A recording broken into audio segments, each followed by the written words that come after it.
नमस्कार आपनालोक सकलोके पुनर्बार स्वागतम नस्माई मजिद बंधुসকল पलगते चाওক আজি 9টা गुरुत्वपूर्ण खबर।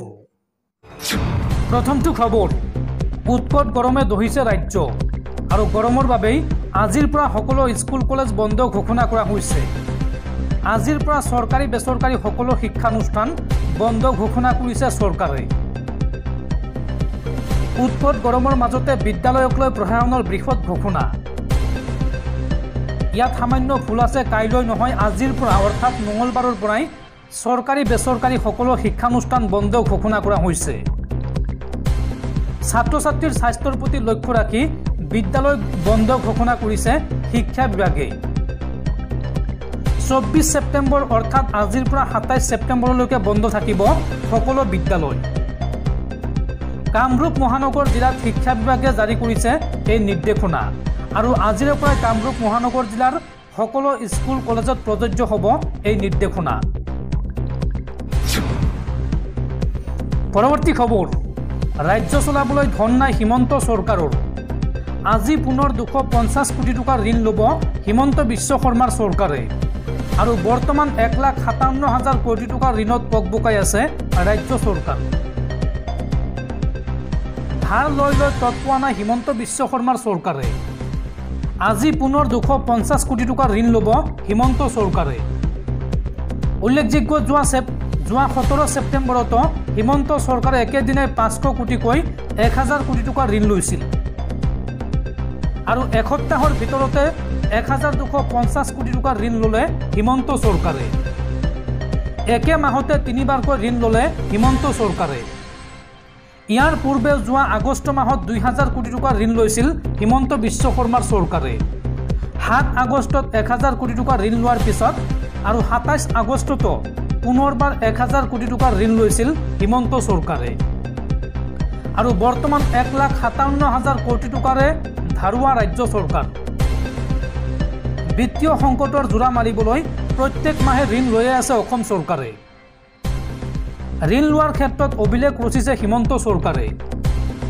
বিগত বিত্তীয় বৰ্ষত হিমন্ত চৰকাৰে লৈছিল 20,000 কোটি টকাৰ ঋণ আৰু চলিত বিত্তীয় বৰ্ষৰ মাত্ৰ 6টা মাহতে হিমন্ত চৰকাৰে এই পৰ্যন্ত ল'লে প্ৰায় 7,000 কোটি টকাৰ ঋণ। চলিত বিত্তীয় বৰ্ষৰ 4 এপ্ৰিলত লৈছিল 1,000 কোটি টকা, 30 এপ্ৰিলত লৈছিল 1,000 কোটি টকা, লগতে 28 মেত লৈছিল 1,000 কোটি টকা, 8 জুনত লৈছিল 634 কোটি টকা আৰু 23 জুলাইত লৈছিল 1,000 কোটি টকা। হিতাধিকাৰীক সন্তুষ্ট কৰিবলৈ ধাৰৰ উপৰিও ধাৰ লৈছে হিমন্ত চৰকাৰে।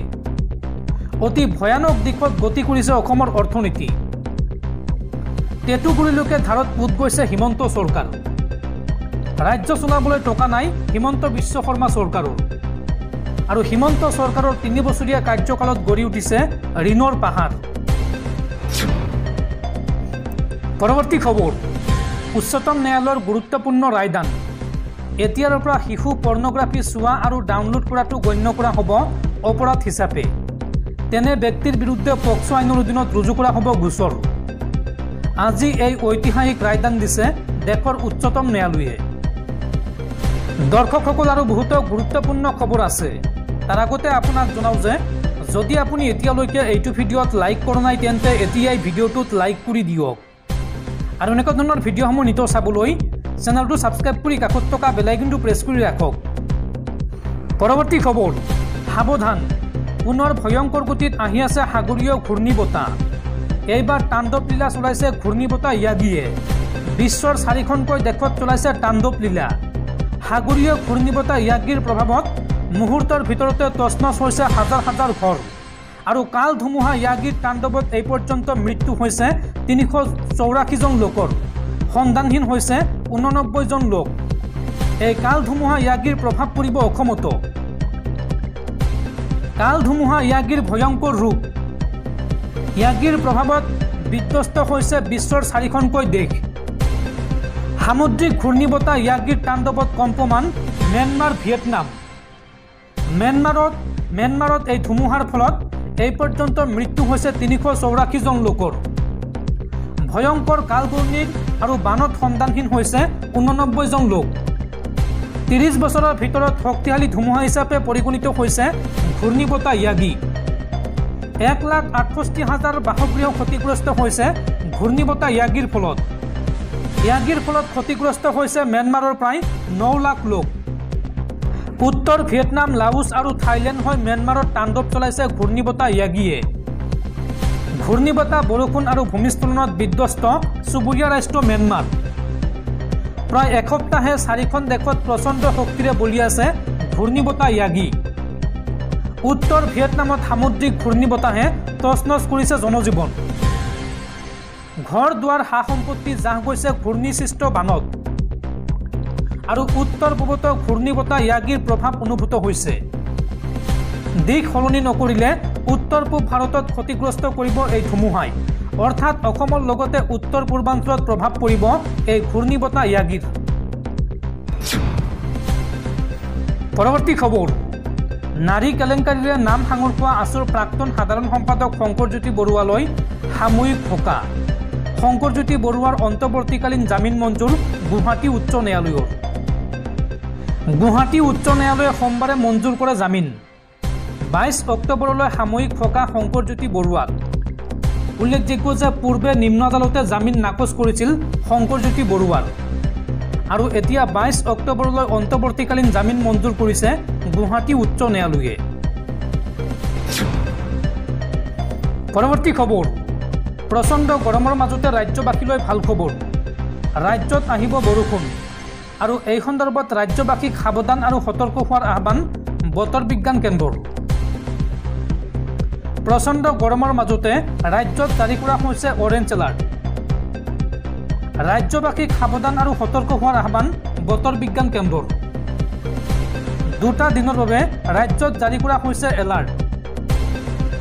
25 আৰু 26 ছেপ্টেম্বৰত প্ৰবল বৃষ্টিপাতৰ সতৰ্কবাণী ৰাজ্যত বতৰ বিজ্ঞান কেন্দ্ৰৰ। বতৰ বিজ্ঞান কেন্দ্ৰই এই সন্দৰ্ভত জাৰি কৰিছে জৰুৰী নিৰ্দেশনা। 25 আৰু 26 ছেপ্টেম্বৰত ৰাজ্যত হ'ব প্ৰবল বৃষ্টিপাত।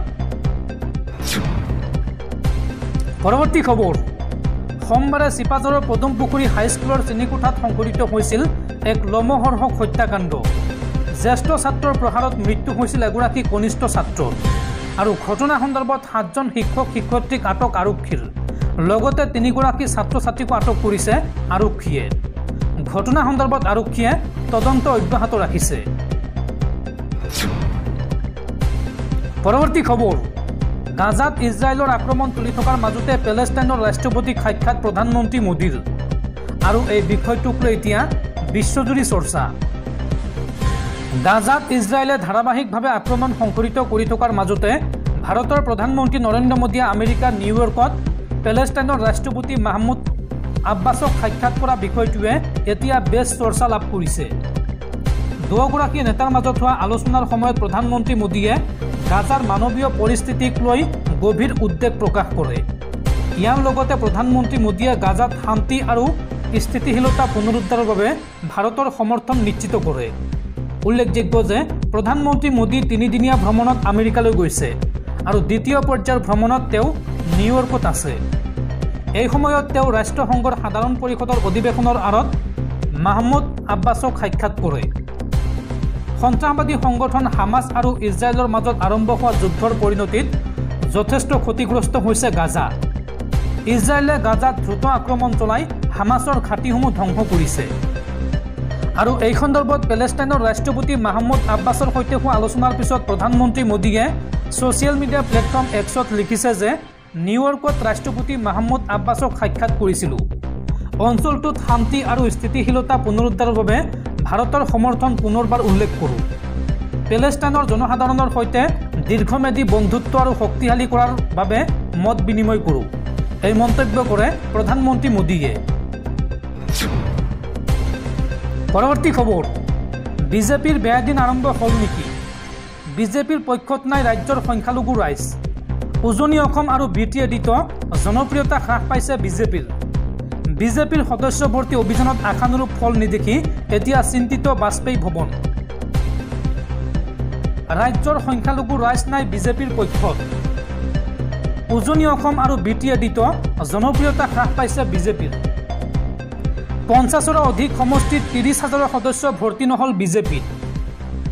লোকসভা নিৰ্বাচনত 90খন বিধানসভা সমষ্টিত অগ্ৰগতি লৈছিল বিজেপিয়ে আৰু এইবাৰ সদস্য ভৰ্তি অভিযানত আশানুৰূপ ফল নাপালে বিজেপিয়ে। সমষ্টিয় সদস্যৰ তালিকা দেখি হতভাগ ৰাজ্যিক বিজেপি। সদস্য ভৰ্তিৰ তালিকাৰ শীৰ্ষত আছে মুখ্যমন্ত্ৰী হিমন্ত বিশ্ব শৰ্মাৰ সমষ্টি জালুকবাৰী সমষ্টি আৰু দ্বিতীয় স্থানত আছে মন্ত্ৰী পীযুষ হাজৰিকাৰ সমষ্টি জাগিৰোড সমষ্টি আৰু তৃতীয় স্থানত আছে মন্ত্ৰী জয়ন্ত মল্ল বৰুৱাৰ সমষ্টি নলবাৰী সমষ্টি। জালুকবাৰী সমষ্টিত বিজেপিৰ সদস্যৰ সংখ্যা হৈছে ৭৬,২৬৮ গৰাকী। জাগিৰোডত বিজেপিৰ সদস্যৰ সংখ্যা হৈছে ৭৫,১০৭ গৰাকী। নলবাৰীত বিজেপিৰ সদস্যৰ সংখ্যা হৈছে ৭২,৮০৬ গৰাকী আৰু ৰাজ্যিক বিজেপিৰ সভাপতি ভৱেশ কলিতাৰ ৰঙিয়াত সদস্যৰ সংখ্যা হৈছে ৫১,৭৯১ গৰাকী। বিটিআৰ আৰু সংখ্যালঘুৰ সমষ্টিত সদস্যৰ সংখ্যা নিৰাশাজনক। ওদালগুৰিত বিজেপিৰ সদস্যৰ সংখ্যা ১৯,৮৭২ গৰাকী। মাজবাটত ২০,০৩১ গৰাকী। বাক্সাত ১৭,৩১৫ গৰাকী সদস্য। কোকৰাঝাৰত মাত্ৰ ৭,৩৬৩ গৰাকী। গোসাইগাঁৱত মাত্ৰ ৯,৫৪০ গৰাকী। সেইদৰে সংখ্যালঘু এলেকা চেঙাত মাত্ৰ ৩,৯১৯ গৰাকী। মনগিয়াত ৪,২৪০ গৰাকী। চমৰীয়াত ৬,৭৯৩ গৰাকী। পাকা বেতবাৰীত ৪,৬০৩ গৰাকী সদস্য ভৰ্তি হৈছে বিজেপিত। উজনি অসমৰ টিয়কত মাত্ৰ ১৪,১৩৯ গৰাকী। তিতাবৰত ১৩,৬৭২ গৰাকী সদস্য ভৰ্তি হৈছে বিজেপিত। তেজপুৰত মাত্ৰ ২৪,৯৩৬ গৰাকী।